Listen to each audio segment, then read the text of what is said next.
Hi hello అస్సలాము అలైకుమ్ welcome back to Mahira nursing education. Last క్లాస్లో చూస్తే మనం antenatal care, objectives and aims గురించి డిస్కస్ చేసాము. ఈరోజు ఏంటి టాపిక్ అంటే examination of the pregnant lady. Examination of the pregnant lady ఎప్పుడు చేస్తామంటే ఎప్పుడైతే ప్రెగ్నెంట్ లేడీ హాస్పిటల్కి వస్తుందో ఆ టైమ్ ఆఫ్ పీరియడ్లో మనం ఎలాంటి ఎగ్జామినేషన్స్ చేయాలి, ఎగ్జామినేషన్ ఎందుకు చేయాలి అనే దాని గురించి ఈరోజు టాపిక్. ఓకేనా? Examination of pregnant lady means top to bottom ఎలాంటి చేంజెస్ ప్రెగ్నెంట్ ఉమెన్లో మనం చూస్తామో ఆ చేంజెస్ అన్నీ నోట్ చేస్తాము. ఆ చేంజెస్ నోట్ చేసేటప్పుడు ఫస్ట్గా మనం నోట్ చేసేది ఏంటి అంటే general appearance of the pregnant ఉమెన్లో మనం మెయిన్గా నోట్ చేసేది oedema of the legs. Pregnant లేడీకి ఎడిమా, లెగ్స్ ఎడిమా ఎందుకు జరుగుతోంది, అది ఫిజియోలాజిక్ కాజా పెథలాజికల్ కాజా? ఇఫ్ ఫిజియోలాజిక్ కాజ్ ఉంటే ఎప్పుడు తగ్గుతుంది, అదే పెథలాజికల్ కాజ్ అయితే ప్రాబ్లం ఏంటి అనే దాని గురించి చెక్ చేస్తాం. జనరల్ ఇఫ్ ఇన్ కేస్ ఆ ఎడిమా పెథలాజికల్ రీజన్ ఉంటే ఏంటి రీజన్? ప్రీ ఎక్లాంప్షియా కేసా, ఎనేమియానా? సిస్టమిక్ ఎగ్జామినేషన్లో ఏం ప్రెస్ చేసి చెక్ చేయాలి అంటే బ్రెస్ట్ ఒక టెండర్నెస్, బ్రెస్ట్ ఒక అలైన్మెంట్ అండ్ నిప్పుల్ అనేది క్రాక్ అవుతుంది. ఈ నిప్పుల్ క్రాక్ ఎందుకు అవుతుంది అంటే బ్రెస్ట్లో మిల్క్ అక్యుములేషన్ జరుగుతుంది కాబట్టి నిప్పుల్ అనేది కొంచెం చీలిపోతుంది. అండ్ ఇంకోటి ఏంటి అంటే నార్మల్ ఉమెన్లో చూసుకుంటే నిప్పుల్ ఎరెక్ట్ అయి ఉంటుంది, అంటే కొంచెం ఫ్రంట్కి ముందరకు వచ్చినట్టు ఉంటుంది. అదే ప్రెగ్నెంట్ ఉమెన్లో చూస్తే మొత్తం నిప్పుల్ డిప్రెస్డ్ అయిపోయి ఉంటుంది. అంటే లైక్ డిప్రెస్డ్ అంటే స్కిన్ టోన్కి ఆనుకొని ఉన్నట్టు నిప్పుల్ అనేది ఉంటుంది. అండ్ ఇంకోటి ఏంటి అంటే స్కిన్ ఆఫ్ ఏరియోలార్ టిష్యూ ఏదైతే బ్లాక్ పిగ్మెంటేషన్ దగ్గర ఏరియోలార్ టిష్యూ ఏదైతే ఉంటుందో ఆ ఏరియోలార్ టిష్యూ కూడా కొంచెం డార్క్ కలర్లో మారుతుంది బ్రెస్ట్లో. ఓకే అంటే ఆబ్స్ట్రిక్ ఎగ్జామినేషన్. ఈ obstetric examination means nothing but ఏంటి ఆబ్స్ట్రిక్ ఎగ్జామినేషన్ అంటే ఫండస్ ఒక హైట్. ఏ ఫండస్ ఒక హైట్ అంటే యుట్రస్లో ఉన్న ఫండస్ ఒక హైట్. యుట్రస్ ఒక పై భాగాన్ని మనం ఫండస్ అంటాము. ఈ యుట్రస్ అనేది ఎన్ని వీక్స్లో ఎంత చేంజ్ అవుతుంది, ఫండస్ అనేది ఎన్ని వీక్స్లో ఎక్కడికి వస్తుంది. ఫింగర్స్తో మనం ఎప్పుడైతే ఫండస్ని టచ్ చేయడానికి వెళ్తామో, పాల్పేట్ చేయడానికి వెళ్తామో అప్పుడు ఫండస్ అనేది సింఫైసిస్ ప్యూబిస్ దగ్గర ఉంది, పెల్విక్ బోన్ దగ్గర వచ్చి ఉంది ఫండస్ అంటే అప్పుడు మదర్కి 12 వీక్స్ జరిగాయి అంతే అని అర్థం. ఓకేనా? Vaginal examination. ఈ వెజైనల్ ఎగ్జామినేషన్లో అల్ట్రాసౌండ్ చేస్తాం ఫస్ట్. అంటే బేబీ ఎలా ఉంది, బేబీ గ్రోత్ ఎలా ఉంది అని తెలుసుకోవడానికి అల్ట్రాసౌండ్ అనేది చేస్తాం. యాక్సలరేషన్ ఎలా ఉన్నాయి, బేబీ రొటేట్ అవుతుందా లేదా అని.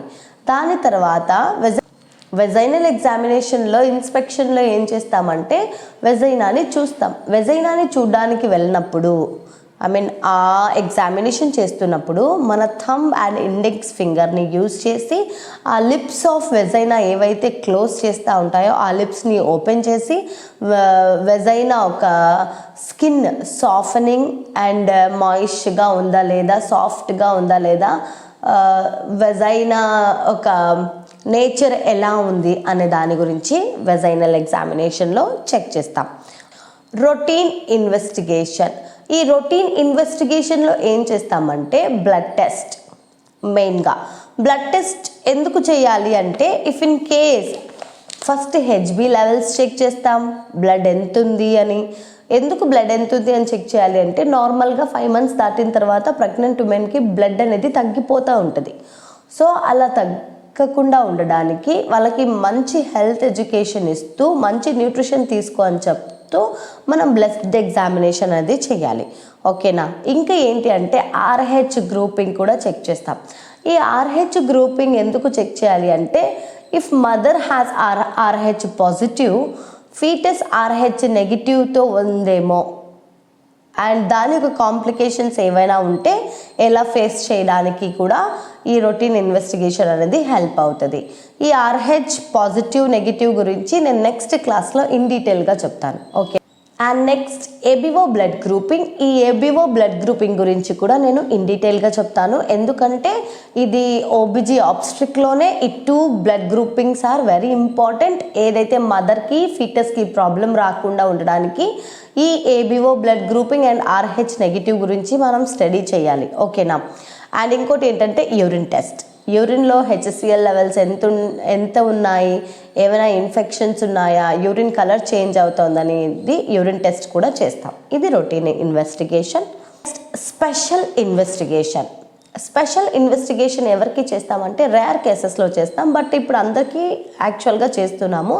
ఎందుకంటే మదర్కి ఏదైనా ప్రాబ్లం ఉంటే లైక్ థైరాయిడ్, డయాబెటీస్, ఏవైనా జెనెటికల్ డిజార్డర్స్ ఉంటే ఆ జెనెటికల్ డిజార్డర్స్ బేబీకి వచ్చే ఛాన్సెస్ ఉంటుందా లేదా, బేబీకి వస్తే ఎలా ట్రీట్ చేయాలి, అండ్ ఎలాంటి ప్రాబ్లం ఉంటే బేబీకి ట్రాన్స్ఫర్ అవుతుంది అనే దాని గురించి మనం ఈ జెనెటికల్ స్క్రీనింగ్ అనేది చేస్తున్నాం. Next one is follow up, repeated investigation. ఈ రిపీటెడ్ ఇన్వెస్టిగేషన్ ఎందుకు చేస్తామంటే మదర్ ఒక గుడ్ హెల్త్ కోసం మనం ఫాలో అప్ కేర్ని స్టార్ట్ చేస్తాం. ఎందుకు ఫాలో అప్ కేర్ చేయాలి అంటే మనం ఇచ్చే హెల్త్ ఎడ్యుకేషన్లో మదర్ ఫీటస్ ఒక కేర్ని తీసుకోవడానికి ఎలాంటి చెకప్స్ చేయించుకోవాలి దాంట్లో ఫాలో అప్ అనేది ఉంది. ఫాలో అప్లో ఏం చెక్ చేస్తాం? Routine ultrasound examination and blood test and urine test etcetera. ఏంటి అంటే హీమోగ్లోబిన్ లెవెల్స్ అనేది చెక్ చేస్తూ ఉండాలి. 26th వీక్స్ దాటిన తర్వాత 38 to 42 వీక్స్కి వచ్చినప్పుడు ప్రెగ్నెంట్ అప్పుడు ఏం జరుగుతుంది అంటే హీమోగ్లోబిన్ అనేది తగ్గిపోతుంది టోటల్గా. అలా తగ్గిపోకుండా మనం ప్రాపర్ హెల్త్ ఎడ్యుకేషన్ గురించి ఇస్తూ డైట్ గురించి ఐరన్ డైట్ తీసుకోవాలి, ప్రోటీన్ డైట్ తీసుకోవాలి, అండ్ కాల్షియం డైట్ తీసుకోవాలి అని మదర్కి ఎడ్యుకేట్ చేస్తూ ఉండాలి. This is the examination of antenatal care. యాక్చువల్గా ఎలా అయితే మనం నర్సింగ్ ఫార్మేట్ రాస్తామో అలాగే ఈ గైనక్ ఫార్మేట్ కూడా ఉంటుంది. బట్ ఇప్పుడు నేను చెప్పిన ఎగ్జామినేషన్ దగ్గర మనకి నర్సింగ్ ఫార్మేట్లో ఏదైతే హెడ్ టు ఫుట్ ఎగ్జామినేషన్ ఉంటుందో ఆ హెడ్ టు ఫుట్ ఎగ్జామినేషన్ దగ్గర మనం గైనిక్ ఫార్మేట్ రాస్తున్నాము అంటే ఇప్పుడు చెప్పిన ఈ చేంజెస్ చేసేస్తే చాలు. ఇదే antenatal care format of the pregnant women. Next వీడియోతో మీ ముందు ఉంటాను. నా వీడియో మీకు నచ్చినట్లయితే లైక్ చేయండి, షేర్ చేయండి అండ్ కామెంట్ చేయడం అసలు మర్చిపోవద్దు. బాయ్.